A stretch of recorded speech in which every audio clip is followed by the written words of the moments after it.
এটা কোনো রাজনৈতিক সভা নয়, এটা কোনো কংগ্রেস দলের পক্ষ থেকে মানুষের কাছে ভোট চাওয়ার মঞ্চ নয়।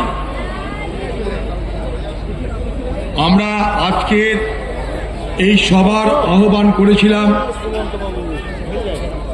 পশ্চিমবঙ্গ, সেই সঙ্গে ভারতবর্ষের SIR এবং তার পরিণতিতে সাধারণ মানুষের দুঃখ দুর্দশা, তাদের যে যন্ত্রণার শিকার হতে হচ্ছে, সেই বিষয়গুলোকে সামনে রেখে তার প্রতিবাদ করতে আজকে আমরা আহ্বান জানিয়েছিলাম মুর্শিদাবাদ জেলার সাধারণ মানুষকে।